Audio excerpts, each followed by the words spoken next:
Train کا engine ہے جو چالو کرے گا نماز. نماز چالو کرنے کی چیز نہیں, نماز برتنے کی چیز ہے. ہر حال میں پڑھنا ہے, گھر میں ہو وہاں بھی پڑھنا ہے, اور ٹرین میں ہو وہاں بھی پڑھنا ہے, ہوائی جہاز میں ہو وہاں بھی پڑھنا ہے, سمندر کے اندر اگر سفر کر رہا ہے اور نماز کا وقت ہے وہاں بھی پڑھنا ہے. نماز ہر حال میں پڑھنا ہے, نماز چالو کرنے کی چیز نہیں. اور جو کہتا ہے نماز چالو کریں گے سب سے بڑا چالو ہے, سب سے بڑا چالو ہے. تو نماز ہر حال میں پڑھنے کی چیز ہے, اور نماز ایک ایسی عبادت ہے کسی بھی حالت میں معاف نہیں. اگر کھڑے ہو کر نہیں پڑھ سکتے ہو تو بیٹھ کر کے پڑھو, بیٹھ کر کے پڑھنے کی طاقت نہیں ہے لیٹ کر کے پڑھ لو, اشارے سے, آنکھوں کے اشارے سے پڑھ لو. اگر وضو کرنے کے لیے پانی نہیں ہے تو مٹی سے تیمم کر کے نماز پڑھو, لیکن نماز کسی بھی حالت میں معاف نہیں ہے. تو میرے نوجوانوں, 7 قسم کے لوگ اللہ تعالیٰ کے عرش کے سائے میں ہوں گے. ایک وہ نوجوان بھی ہوگا شاب نشا فی عبادت اللہ, جس نے اپنی جوانی کو اللہ تبارک و تعالیٰ کی عبادت کے اندر گزارا. اور اس میں ایک وہ بھی ہوگا رجل قلبہ معلق بالمسجد, جس کا دل مسجد سے لگا ہوتا ہے. ظہر کی نماز پڑھ لیے, اب اسے عصر کی نماز کی فکر ہے کہ عصر بھی پڑھنا ہے, عصر پڑھ لیے, اب اسے مغرب کی نماز کی فکر ہے, مغرب بھی پڑھنا ہے, مغرب پڑھ لیے, عشاء کی فکر ہے. ورجل قلبہ معلق بالمساجد, اور ایسا نوجوان بھی ہوگا جس کو کسی عورت نے بلایا زنا کے لیے اور اس نے کہا انی اخاف اللہ, میں اللہ تبارک و تعالیٰ سے ڈرنے والا ہوں. تو میرے نوجوانوں, جوانی اللہ تعالیٰ کی بہت بڑی نعمت ہے, اس جوانی کی قدر تو کیجئے میرے نوجوانوں. آج بڑے افسوس کے ساتھ کہنا پڑتا ہے, آج ایک نوجوان میں, آج کے نوجوان میں اور کتے اور سور کے اندر کوئی فرق نہیں رہ گیا. میرے الفاظ تھوڑے کڑوے لیکن یہ زمینی اور سچی سچائی ہے, آج کے نوجوان میں اور سور اور کتے میں کوئی فرق نہیں رہ گیا ہے. آج کا نوجوان بھی جہاں چاہے, ایک کتا جہاں چاہتا ہے اپنا منہ کالا کر لیتا ہے, جس کتیا کے ساتھ چاہے زنا کر لیتا ہے, سور جس سورنی کے ساتھ چاہے زنا کر لیتا ہے. آج کا نوجوان بھی جہاں چاہے اپنا منہ کالا کر لیتا ہے. کیا فرق رہ گیا ہے؟ ہاں میرے بھائیوں, میرے نوجوانوں, اللہ تعالیٰ نے راستہ بتایا جنسی خواہش پورا کرنے کا, اور وہ راستہ شادی کا راستہ ہے. اللہ کے نبی نے ارشاد فرمایا یا معاشر الشباب, آئے نوجوانوں کی جماعت, آئے نوجوانوں سنو, من استطاع منکم الباء فلیتزوج, اگر تمہارے اندر شادی کرنے کی طاقت ہو, تم شادی کرنے کی طاقت رکھتے ہو, تمہارے اندر شادی کرنے کی طاقت ہو. شادی کرنے کی طاقت کا کیا مطلب ہے؟ سنو, شادی کرنے کی طاقت کا مطلب کیا ہے؟ بیوی کو کھلا پلا سکتے ہو, بیوی شادی ہو گئی ہے, اب بیوی تو لے کر کے آ گئے ہو, لیکن ایسا بھی نہ ہو کہ شادی تو کر لی ہے اور جیب میں ڈھیلا بھی نہیں. بیوی کو کھلا سکتے ہو یا نہیں؟ کپڑا وغیرہ پہنانے کی طاقت ہے یا نہیں؟ بیوی کو لاؤ گے, گھر مکان ہے, کمرہ وغیرہ ہے یا نہیں؟ تو بیوی کو کھلانے پلانے کی, اس کی دیکھ بھال کی, نان و نفقے کی ذمہ داری اٹھانے کی, اور جو میاں بیوی کے آپسی تعلقات ہوتے ہیں وہ پورا کرنے کی اگر طاقت ہے تو اللہ کے نبی نے فرمایا صلی اللہ علیہ وسلم فلیتزوج, شادی کر. اور یہ نہیں کہا کہ آپ نے شادی کر لیں. معلوم یہ چلا جب لڑکا جوان ہو جائے اور شادی کرنے کے قابل ہو جائے, جب وہ شادی کرنے کے لائق ہو جائے, اس کو چاہیے جلدی شادی کر لے, شادی کے اندر دیر نہ کرے. شادی کا فائدہ کیا ہے؟ فَإِنَّهُ أَغَضُّ لِلْبَصَرِ, شادی نگاہوں کو جھکا دیتی ہے. شادی سے پہلے آدمی کی نگاہ غیروں کی بیٹیوں پر اٹھتی ہے, غیروں کی بہنوں پر, غیروں کی بیویوں پر اٹھتی ہے, لیکن شادی کے بعد آدمی کی نگاہیں جھک جاتی ہیں. فَإِنَّهُ أَغَضُّ لِلْبَصَرِ, نگاہوں کو جھکا دیتی ہے. وَأَحْسَنُ لِلْفَرْجِ، اور شرمگاہ کو محفوظ کر دیتی ہے۔ اور اس کے بعد اللہ کے نبی فرماتے ہیں جس کے اندر شادی کرنے کی طاقت نہ ہو اس کو چاہیے کہ روزہ رکھے، فَإِنَّهُ لَهُ وِجَاءٌ، کیونکہ روزہ یہ گناہوں سے بچنے کا ڈھال ہے۔ تو میرے نوجوانوں شادی کرو۔ اللہ کے نبی نے شادی کرنے کا، اللہ کے نبی نے اپنی جسمانی اور جنسی خواہشات کو پورا کرنے کا طریقہ بتایا، اور وہ طریقہ شادی کا طریقہ ہے۔ لیکن آج لڑکوں کی عمر 28 سال اور 30 سال کی ہوتی جا رہی ہے، لڑکیوں کی بھی عمر نکلتی جا رہی ہے۔ کیوں؟ لڑکے والے سے انتظار میں ہیں کہ ایسی لڑکی سے شادی کروں گا جس کا باپ ہمیں 5 لاکھ روپے کیش دے سکے، ایسی لڑکی سے شادی کروں گا جس کا باپ جہیز میں بہت زیادہ مال دے سکے، جو جہیز میں 3 4 تولے 5 تولے 10 تولے سونا دے سکے، ایسی لڑکی سے شادی کروں گا۔ میرے بھائیوں آج دیندار رشتے تو آتے ہیں، لیکن لڑکی اگر غریب گھر کی ہوتی ہے رشتے کو لات مار دی جاتی ہے، ٹھوکر مار دی جاتی ہے۔ آج یہ ہمارے سماج کا حال ہے۔ آج جہیز دے کر کے شادی کرنے والوں، آج لڑکی کا پیسہ دے کر کے شادی کرنے والوں، آج لڑکی کا بینک بیلنس دے کر کے شادی کرنے والوں، ہمارے نبی صلی اللہ علیہ وسلم نے بد دعا دی ہے، بد دعا دی ہے جو لڑکی کا مال دیکھتا ہے اور لڑکی کی دینداری چھوڑ دیتا ہے، جو لڑکی کا خاندان دیکھتا ہے لڑکی کی دینداری چھوڑ دیتا ہے۔ اللہ کے نبی فرماتے ہیں یا معاشر، اللہ کے نبی فرماتے ہیں تنکح المرأة لأربع، 4 چیزوں کو دیکھ کر کے شادی کی جاتی ہے۔ اللہ کے نبی سائیکالوجسٹ تھے، انسان کی نفسیات کے ماہر تھے۔ آپ 1400 سال پہلے فرما رہے ہیں کیا کہ 4 چیزیں دیکھ کر کے شادی کی جاتی ہے۔ آج آپ سماج میں نگاہ دوڑائیں تو آپ کو معلوم چلے گا کہ عام طور سے 4 چیزیں ہی لڑکی کے اندر دیکھی جاتی ہیں۔ 4 چیزیں۔ پہلی چیز لمالہا، کتنی زیادہ مالدار ہے، کتنی زیادہ پیسے والی ہے،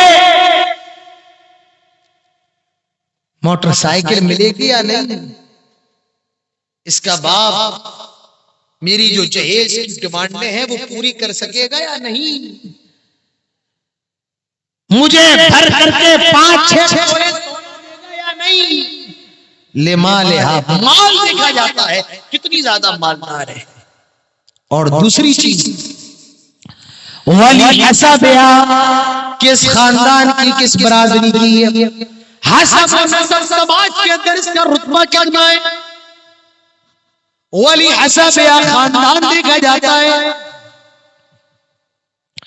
وَلِجَمَالِهَا، لڑکی کی خوبصورتی بھی دیکھی جاتی ہے، کتنی خوبصورت ہے، رنگ کیسا ہے، قد اور ہائٹ کتنی ہے، اس کی آنکھیں کیسی ہیں، اس کے ہاتھ کیسے ہیں، پاؤں کیسے ہیں۔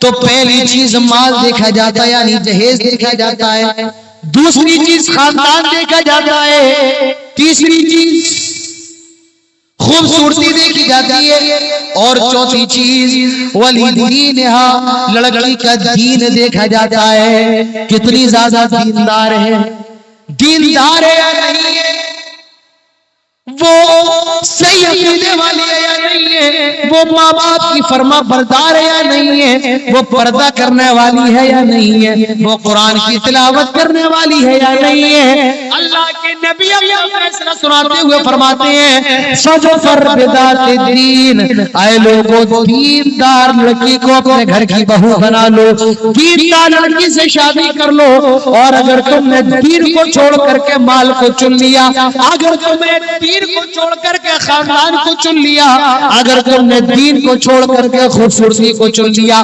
تریبت یدا، تمہارے ہاتھ خاک آلود ہو جائے، تباہ ہو جاؤ، برباد ہو جاؤ۔ میرے بھائیوں رسول بد دعا دے رہے ہیں، اور رسول کی بد دعا کبھی رائگاں نہیں جاتی ہے، رسول کی بد دعا کبھی بیکار نہیں جاتی ہے۔ ذرا اندازہ لگاؤ میرے بھائی، آج کی جہیز کی وجہ سے کتنے عالموں کی بچیاں گھروں میں بیٹھی ہوئی ہیں. کیوں؟ بیچارے عالم کی تنخواہ کتنی ہوتی ہے؟ 5,000 میں مدرسے میں پڑھا رہا ہے, 10,000 میں پڑھا رہا. مجھے سنجور صاحب نے بتایا یہ جس مدرسے کے لیے جلسہ ہو رہا ہے 5 مہینے ہو گئے اسٹاف کو تنخواہ نہیں ملی. عالم کی زندگی کیسی ہوتی ہے بھائی؟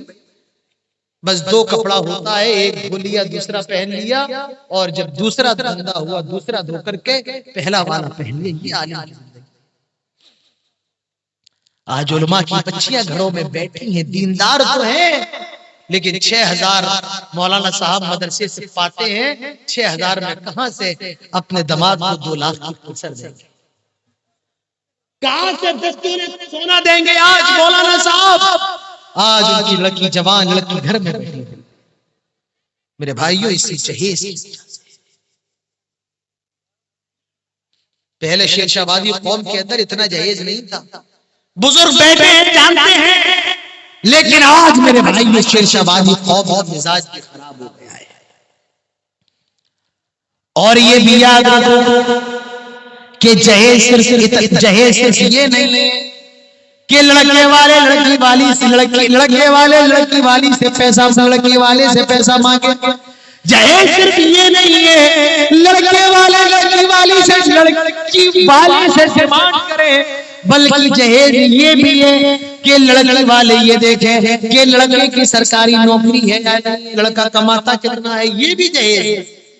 آج دونوں طرف سے معاملات خراب ہے. لڑکا والا یہ دیکھتا مجھے کتنا پیسہ ملے گا, اور لڑکی والے حضرات یہ دیکھتے ہیں لڑکے کی سرکاری نوکری ہے یا نہیں ہے, لڑکا کماتا کتنا ہے, لڑکے کا بینک بیلنس کتنا ہے, لڑکے کا گھر کتنا بڑا ہے. میرے بھائیو یہ بھی جہیز ہے. آج اس کے خلاف بھی ہمیں اور آپ کو بولنا ہے. لڑکے والے جہیز مانتے ہیں, یہ بھی جہیز ہے, غلط ہے.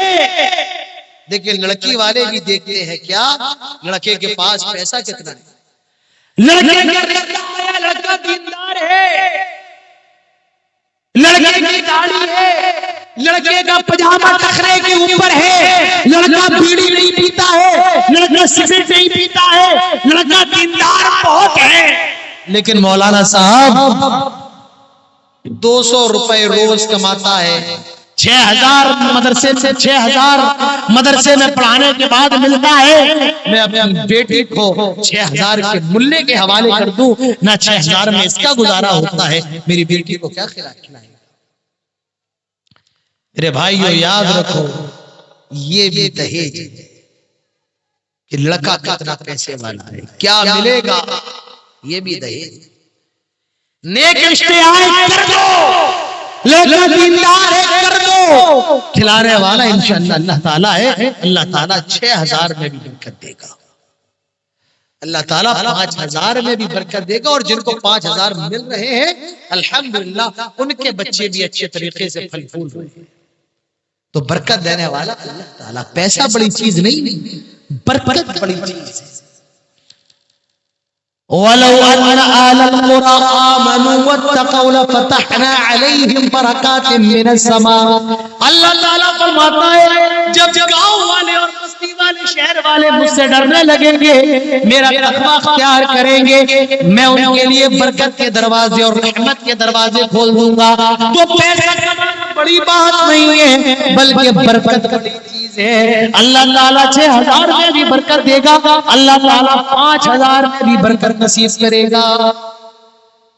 تو یہ بھی جائز ہے یہ دیکھنا کہ لڑکا کماتا کتنا.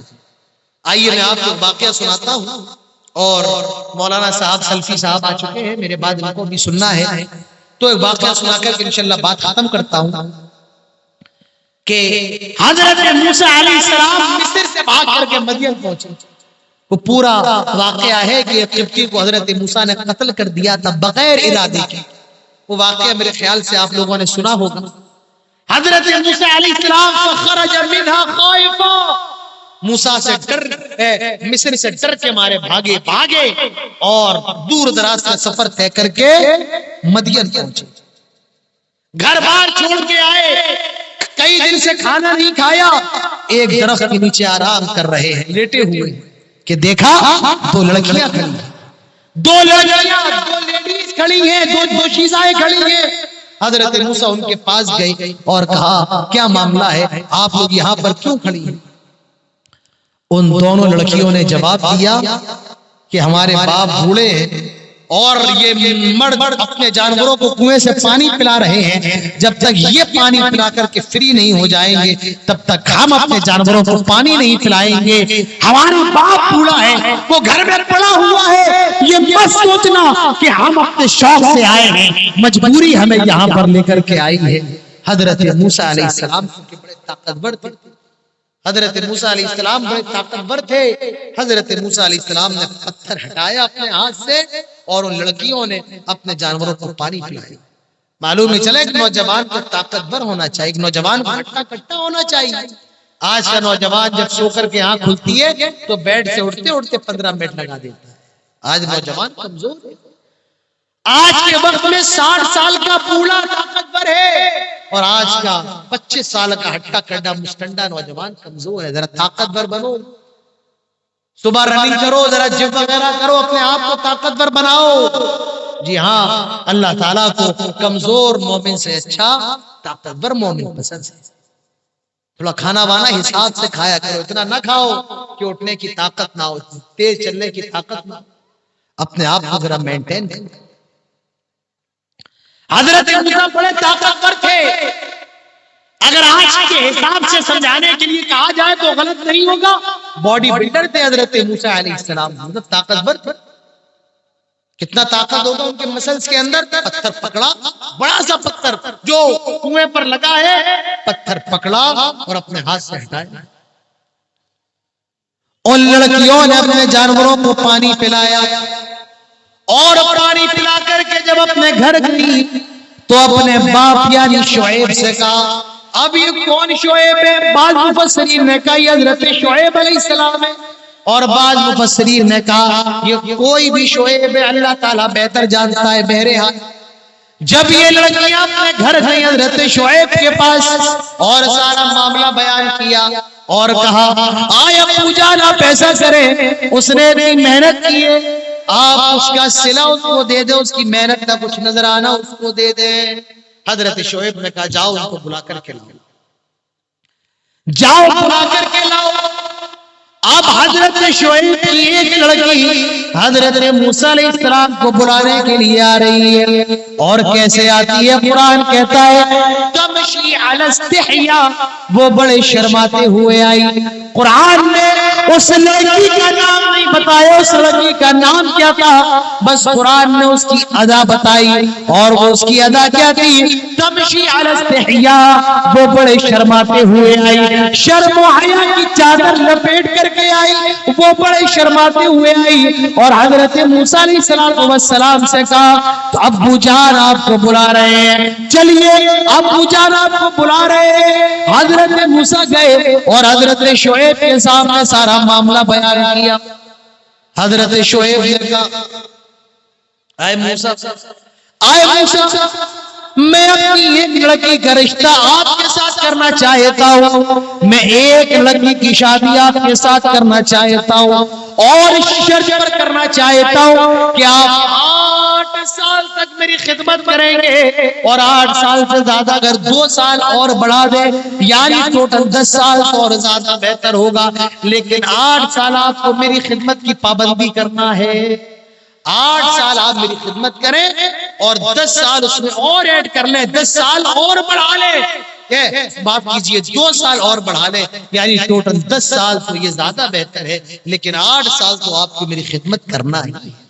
حضرت موسیٰ راضی ہو گئی اور حضرت شعیب نے اپنی بیٹی کا نکاح حضرت موسیٰ سے کر دیا. اب میں جو آپ کو بتانا چاہتا ہوں وہ یہ ہے حضرت موسیٰ نے یہ نہیں دیکھا کہ موسیٰ کماتا کتنا ہے، حضرت شعیب نے یہ نہیں دیکھا کہ موسیٰ کا گھر کتنا بڑا ہے، دیکھا یہ تو بیچارہ بات کر کے آ رہا ہے، کھانے کو نہیں ہے، پینے کو نہیں ہے، لیکن دیندار ہے. حضرت موسیٰ حضرت شعیب نے اپنی بچی کی شادی کر دی. آئے نوجوان لڑکیوں کے والدین سنو، تمہاری لڑکی جوان ہو گئی ہے اور ایک رشتہ آئے، داڑھی والے رشتہ آئے، ہے، اچھے اخلاق والے کا رشتہ ہے، اپنی بچیوں کی شادی کر دو میرے بھائی دیر۔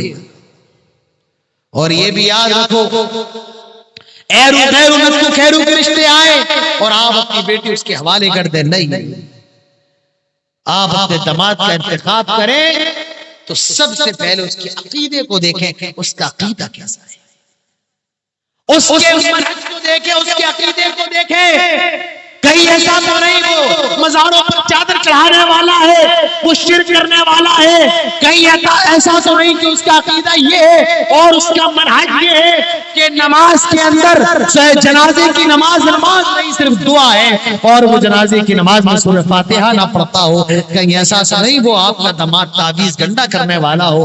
تو اپنے داماد کے اندر سب سے پہلے عقیدہ دیکھیں، اس کے اخلاق دیکھیں، اس کی دینداری دیکھیں کہ وہ اہل حدیث ہے یا نہیں۔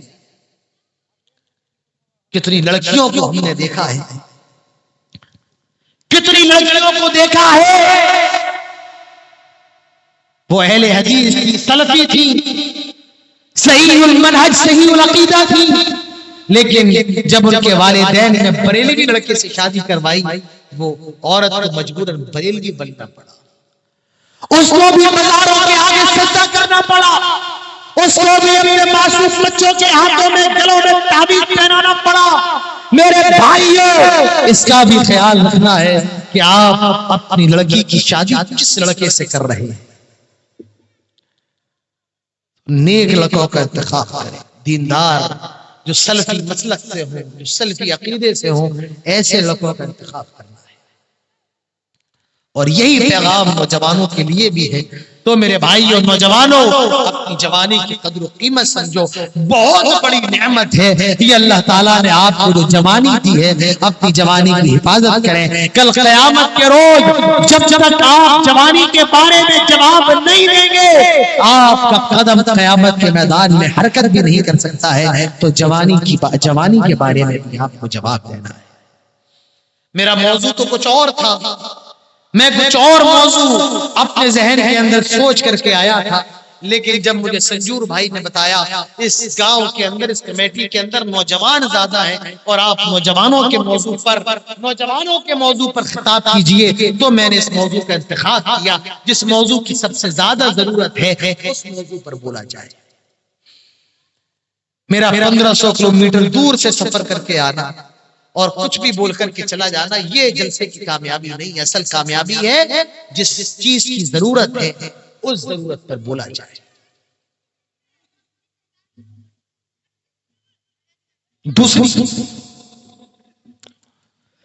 دوسری چیز، ہمیں اگر اپنے سماج کو اچھا بنانا ہے تو نوجوانوں کو اچھا بننا پڑے گا۔ بنیں گے یا نوجوان یا نہیں بنیں گے؟ بنیں گے یا نہیں بنیں گے؟ ماشاءاللہ کوئی نوجوان نہیں بنے گا۔ بنیں گے یا نہیں بنیں گے؟ انشاءاللہ بولیے بھائی، بنیں گے یا نہیں بنیں گے؟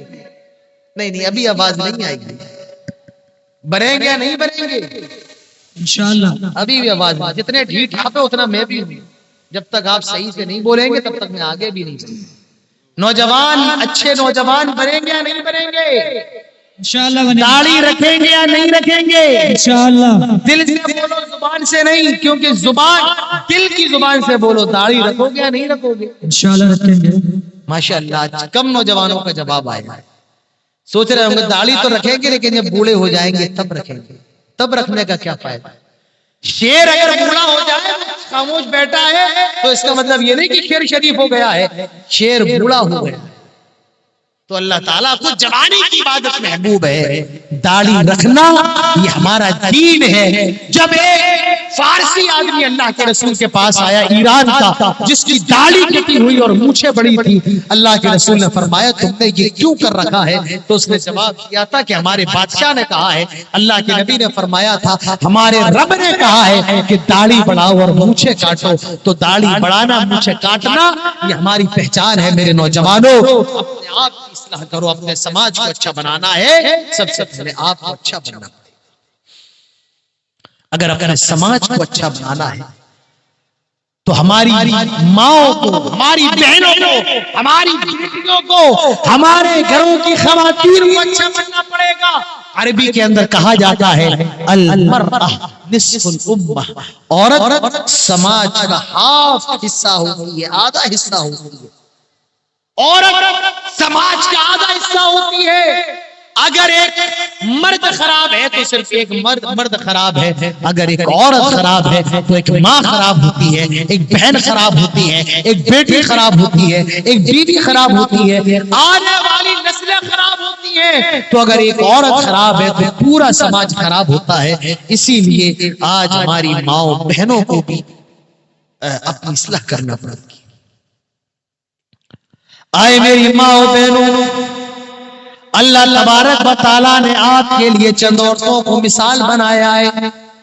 کون عورتیں؟ اللہ تعالیٰ فرماتا ہے وَضَرَبَ اللَّهُ مَثَلًا لِّلَّذِينَ آمَنُوا امْرَأَتَ فِرْعَوْنَ إِذْ قَالَتْ رَبِّ ابْنِ لِي عِندَكَ بَيْتًا فِي الْجَنَّةِ وَنَجِّنِي مِنْ فِرْعَوْنَ وَعَمَلِهِ وَنَجِّنِي مِنَ الْقَوْمِ الظَّالِمِينَ۔ اللہ تعالیٰ نے مثال بنایا ہے۔ کس کو مثال بنایا؟ فرعون کی بیوی حضرت آسیہ رضی اللہ، حضرت آسیہ علیہ السلام کو بنایا۔ حضرت آسیہ کون ہے؟ فرعون کی بیوی ہے۔ حضرت موسیٰ پر ایمان لے آئی۔ فرعون طرح طرح کی سزائیں دیتا تھا، میرے بھائی مارا پیٹا جاتا تھا۔ حضرت آسیہ سے کہا جاتا تھا آیا آسیہ موسیٰ کے دین کو چھوڑ دے، آیا آسیہ ایک اللہ کے سامنے سجدہ، ایک اللہ کے سامنے سجدہ کرنا چھوڑ دے، اور فرعون کے سامنے جھک جا۔ فرعون کو رب ماننے لگ، حضرت آسیہ نے انکار کر دیا۔ حضرت آسیہ کو مارا جاتا، پیٹا جاتا۔ حضرت آسیہ اللہ سے دعا کرتی ہیں رب ابن لی عندک بیتا فی الجنہ، آئے اللہ مجھے جنت میں اپنے قریب ایک گھر دے، آئے اللہ مجھے جنت میں اپنے قریب ایک گھر دے دے۔ وَنَجِّنِي مِنْ فِرْعَوْنَ، اللہ مجھے فرعون سے بچا لے، نجات دے دے۔ وَنَجِّنِي مِنَ الْقَوْمِ الظَّالِمِينَ، اللہ مجھے ظلم کرنے والی قوم سے نجات دے دے۔ آئے میری ماں بہنوں، پڑھو حضرت آسیہ کو اللہ تعالیٰ نے مثال بنایا ہے۔ وَمَرْيَمَ ابْنَتَ عِمْرَانَ، اور عمران کی بیٹی حضرت مریم کو اللہ نے مثال بنایا ہے۔ یہ مریم کون ہے؟ حضرت عیسیٰ کی ماں ہے۔ کون ہے؟ مریم حضرت عیسیٰ کی ماں ہے۔ اور ان کے باپ کا کیا نام ہے؟ ان کے باپ کا نام آپ لوگوں کو پتا ہے؟ حضرت مریم کیا نام ہے؟ اچھا ایک بات بتاؤ، قرآن کے اندر تیسری سورت کون سی ہے؟ کون سی سورت ہے تیسری سورت؟ ہاں سورت آل عمران۔ جو عمران ہے یہ حضرت مریم علیہ السلام کے باپ ہے عمران۔ حضرت مریم کے باپ ہے عمران، بڑے نیک آدمی تھے، اور حضرت مریم علیہ السلام کی جو ماں تھی ان کا نام تھا حنہ بنت فاقوس۔ حضرت مریم کی ماں اللہ تعالیٰ سے دعا کرتی ہے کیا؟ آئے اللہ مجھے اولاد دے دے، آئے اللہ مجھے اولاد دے دے، مجھے تو نے اگر اولاد سے نواز دیا میں تیری راہ میں وقف کر دوں گی، میں میرے دین کے حوالے کر دوں گی۔ آج مائیں منتیں مانتی ہے اللہ بیٹا دے دے، ڈاکٹر بنا دوں گی، انجینئر بنا دوں گی۔ ذرا غور کرو حضرت مریم کی ماں کو۔ حضرت مریم کی ماں اللہ تعالیٰ سے دعا کرتی ہے آئے اللہ مجھے اولاد دے دے، میں تیرے دین کے راستے میں لگا دوں گی۔ اللہ تعالیٰ نے اولاد سے نواز دیا، حضرت مریم کو ان کی جھولی میں ڈال دیا۔ حضرت مریم پیدا ہوئی، حضرت مریم کی ماں کہتی ہے اللہ میں نے تو بیٹا مانگا تھا، یہ تو نے مجھے بیٹی دے دی۔ اللہ تعالیٰ فرماتا ہے آئے مریم کی ماں ہم اس بچی کو بھی قبول کر لیتے ہیں، آئے مریم کی ماں ہمارے نزدیک یہ بچی بھی قابل قبول ہے۔ حضرت مریم پیدا ہو جاتی۔ اب سوال یہ کون حضرت مریم کی کفالت کرے گا؟ سارے لوگ یہ چاہتے ہیں حضرت مریم کی کفالت کرے۔ قرآن دادی ہوئی، پرچی بنا کر کے ڈالا گیا۔ حضرت زکریا جو حضرت مریم کے خالو ہوئے ان کا نام نکلا، بار بار انہی کا نام نکلا۔ حضرت مریم کو حضرت زکریا کی کفالت میں دے دیا گیا۔ حضرت زکریا مریم کے کفیل ہیں، ان کی دیکھ بھال کر رہے ہیں۔ حضرت مریم کے حجرے کے اندر داخل ہوئے، دیکھا بے موسم کے پھل رکھے ہوئے ہیں، سیب کا موسم نہیں سیب کا پھل رکھا ہے، انجیر کا موسم نہیں انجیر رکھے ہوئے ہیں، امرود کا موسم نہیں امرود ہے، یعنی بغیر موسم کے پھل ہے۔ حضرت زکریا نے سوال کیا ان لکی ھذا، اے مریم انگور کا موسم نہیں انگور کہاں سے آئے، سیب کا موسم نہیں سیب کہاں سے آئے؟ حضرت مریم نے جواب دیا قالت من عند اللہ، یہ اللہ تعالیٰ کی طرف سے آئے، یہ اللہ تعالیٰ کی طرف سے آئے ہیں۔ حضرت زکریا نے کہا سوچا اپنے دل کے اندر جب بغیر موسم کے پھل آ سکتے ہیں تو اللہ تعالیٰ مجھے بغیر موسم کے اولاد کیوں نہیں دے سکتا ہے؟ حضرت زکریا اللہ سے دعا کرتے ہیں، سورہ مریم اٹھاؤ، کافا یا عین صاد ذکر رحمت ربک عبدہ زکریا اذ نادى ربہ نداء خفیا، اور آگے پڑھتے جائیے۔ اللہ تعالیٰ نے حضرت زکریا کو بیٹے کی خوشخبری بھی دے دی، یا زکریا انا نبشرک بغلام اسمہ یحییٰ لم نجعل لہ من قبل سمیا، اے زکریا ہم تجھے بیٹے کی خوشخبری دیتے ہیں۔ تو حضرت مریم حضرت زکریا کی کفالت میں جوان ہو گئی ہے، اپنے حجرے کے اندر ہے،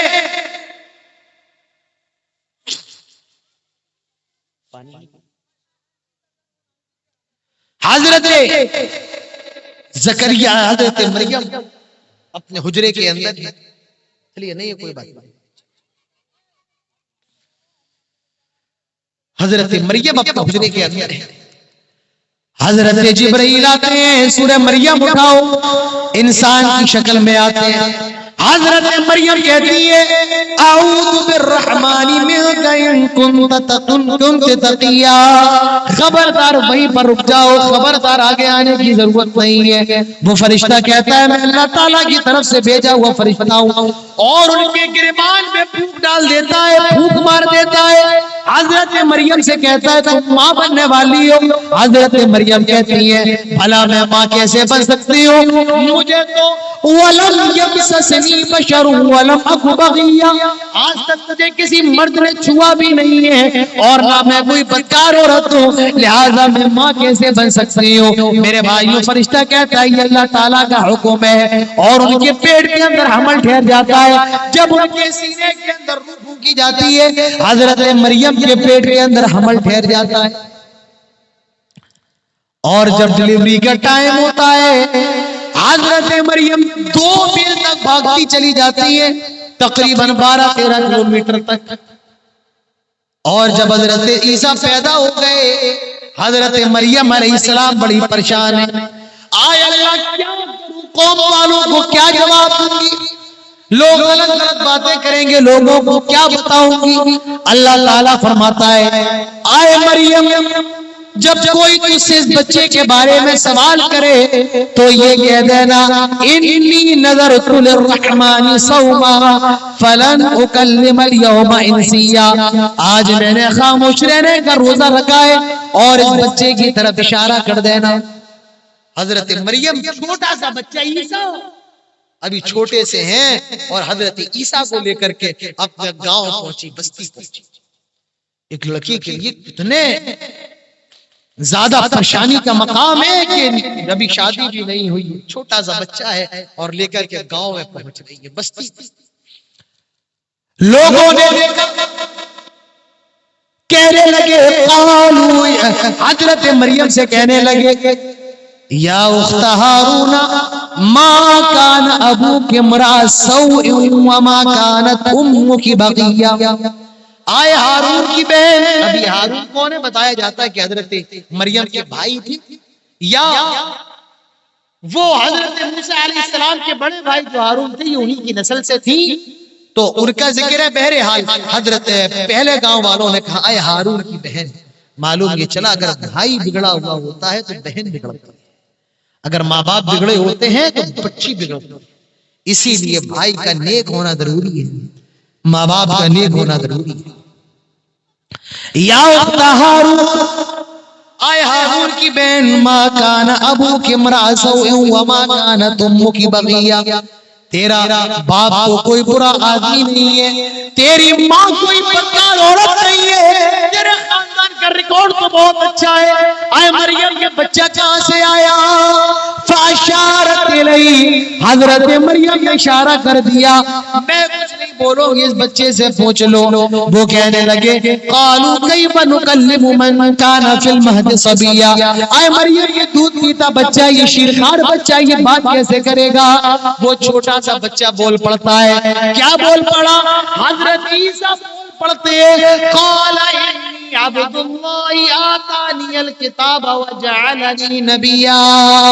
اوہ لوگوں میں اللہ تعالیٰ کا بندہ ہو، میری ماں کو برا بھلا نہ کہو۔ قال انی عبد اللہ، میں اللہ تعالیٰ کا بندہ ہوں، آتانی الکتاب، اللہ تعالیٰ نے مجھے کتاب دی ہے، یعنی انجیل دی ہے، بائبل دی ہے، وجعلنی نبیا، اللہ تعالیٰ نے مجھے نبی بنایا ہے۔ حضرت عیسیٰ کی زبان سے جو سب سے پہلا جملہ نکلا وہ یہ تھا قال انی عبد اللہ، میں اللہ تعالیٰ کا بندہ ہوں۔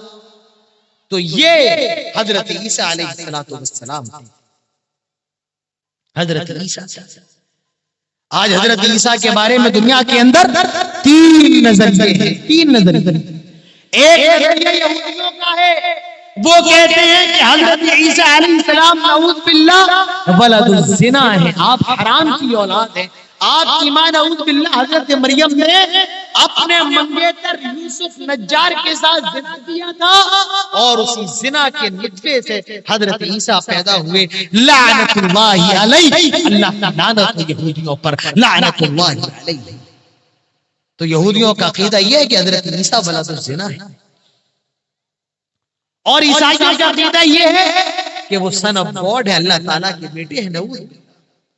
اور اللہ کا بیٹا حضرت عیسیٰ کو بنانا یہ اللہ کے لیے اتنی بڑی گالی ہے، تکاد السماوات یتفطرن منہ وتنشق الارض وتخر الجبال حتی ان دعوا للرحمن ولدا، زمین پھٹ جائے، آسمان میں دراریں آ جائیں، زمین ادھر سے ادھر ہو جائے، یہ اتنی بڑی بات نہیں ہے، جتنی بڑی بات یہ ہے کہ کوئی یہ کہے کہ اللہ تعالیٰ کا بیٹا ہے۔ آج یہی تو ہے میری کرسمس، آج نوجوان بھی میری کرسمس کا سٹیٹس لگا رہا ہے۔ کیا ہے میری کرسمس؟ میری کرسمس یہ بتایا جا رہا ہے کہ اللہ تعالیٰ کا بیٹا ہے، اور ایک مسلمان کا عقیدہ یہ ہے حضرت عیسیٰ اللہ تعالیٰ کے پیغمبر ہیں، اللہ کے رسول ہیں، اور وہ دنیا کے اندر تھے، وما قتلوه وما صلبوه ولكن شبه له، حضرت عیسیٰ کو نہ قتل کیا گیا نہ سولی دی گئی، اللہ تعالیٰ نے ان کو اپنے پاس اٹھا لیا ہے، اور وہ دوسرے آسمان پر ہیں، اور قیامت سے پہلے دمشق کی المنارۃ البیضاء پر ان کا نزول ہوگا۔ یہ مسلمان کا عقیدہ ہے، وہ اللہ کے بیٹے نہیں ہیں، لیکن میری کرسمس یہ اس بات کا اعلان ہوتا ہے کہ حضرت عیسیٰ اس دن پیدا ہوئے ہیں، اللہ تعالیٰ کے بیٹے ہیں۔ یاد رکھو میری کرسمس اتنا بڑا گناہ ہے، چاہے آسمان میں درارے آ جائیں، یہ اتنی بڑی بات نہیں ہے، جتنی بڑی بات یہ ہے ان دعوا للرحمن ولدا، کسی کو اللہ تعالیٰ کا بیٹا قرار دے۔ قل هو اللہ احد، کہہ دو اللہ تعالیٰ کے لائے اللہ الصمد بے نیاز ہے، لم یلد ولم یولد، نہ اس نے کسی کو پیدا کیا نہ وہ کسی سے پیدا ہوا، ولم یکن لہ کفوا احد، اور وہ ہر چیز سے بے نیاز ہے۔ تو حضرت عیسیٰ کو اللہ تعالیٰ نے حضرت مریم کو مثال بنایا تمام مسلمانوں کی عورتوں کے لیے، اور میں آپ کو بتاؤں حضرت مریم اکیلی ایسی خاتون ہے اللہ تعالیٰ نے جن کا نام قرآن کے اندر لیا ہے، کسی بھی عورت کا نام اللہ تعالیٰ نے قرآن کے اندر نہیں لیا ہے، صرف اور صرف حضرت مریم۔ یہ نکتہ ہے، آپ صرف حضرت مریم کا نام۔ تو میرے بھائیوں نیا سال آنے والا ہے، آج 23 تاریخ ہو گئی ہے، 25 یا 26 سال کو میری کرسمس منایا، 25 یا 26 دسمبر کو میری کرسمس منایا جاتا ہے۔ ہم مسلمان ہیں, ہم اللہ پر ایمان لے کر کے آئے, ہم رسول پر ایمان لے کر کے آئے ہیں, اور ہماری شریعت ہمیں میری کرسمس منانے کی اجازت نہیں دیتی ہے. ہماری شریعت ہمیں یہ بتاتی ہے لم یلد ولم یولد, اللہ کا بیٹا کوئی نہیں ہے, نہ اللہ تعالیٰ کسی کا بیٹا ہے. لہذا ہمارا عقیدہ یہ ہے حضرت عیسیٰ اللہ تعالیٰ کے بندے, اس کے رسول ہیں. حضرت مریم پاک اور صدیقہ کے بیٹے ہیں. اور میں آپ کو بتاؤں حضرت عیسیٰ علیہ السلام وہ ہیں اللہ تعالیٰ نے جن کو بغیر باپ کے پیدا کیا ہے. اللہ تعالیٰ نے دنیا کے اندر 4 طریقے سے لوگوں کو پیدا کیا ہے. ایک تو مرد عورت سے, جیسے ہم اور آپ ہیں, جب مرد عورت آپس میں ملتے ہیں تو نطفہ ٹھہرتا ہے, اور ہم جب جس طریقے سے پیدا ہوئے. دوسرا طریقہ ہے بغیر ماں باپ کے پیدا کرنا, جیسے اللہ تعالیٰ نے حضرت آدم علیہ السلام کو پیدا کیا, ان کا نہ تو باپ تھا اور نہ. تیسرا طریقہ ہے بغیر ماں کی پیدا کرنا, جیسے حضرت حوا کو کیا صرف اور صرف آدم سے, حضرت آدم کی پسلی سے بنایا. اور چوتھا طریقہ ہے بغیر باپ کے پیدا کرنا, جیسے اللہ تعالیٰ نے حضرت عیسیٰ علیہ السلام کو پیدا کیا, ان کی ماں ہے باپ نہیں ہے. اسی لیے کہا جاتا ہے عیسیٰ ابن مریم کائنات کے اندر واحد حضرت عیسیٰ ہیں جن کو ان کی ماں کے نام سے پکارا جاتا ہے. تو میرے بھائیوں یہ حضرت مریم علیہ السلام ہیں. اللہ کے نبی فرماتے ہیں اللہ تعالیٰ نے 2 مردوں میں تو بہت سے لوگ کامل ہوئے ہیں, لیکن عورتوں میں 2 عورتیں کامل ہوئی ہیں, ایک حضرت مریم ہے اور ایک حضرت آسیہ ہے. تو میری ماں بہنوں پڑھو حضرت مریم کی زندگی کو, حضرت فاطمہ کی زندگی کو, حضرت عائشہ کی زندگی کو, حضرت خدیجہ کی زندگی کو. اللہ کے نبی فرماتے ہیں 4 عورتیں جنت کی عورتوں کی ساتھ 4 عورتیں کامیاب عورتیں ہیں.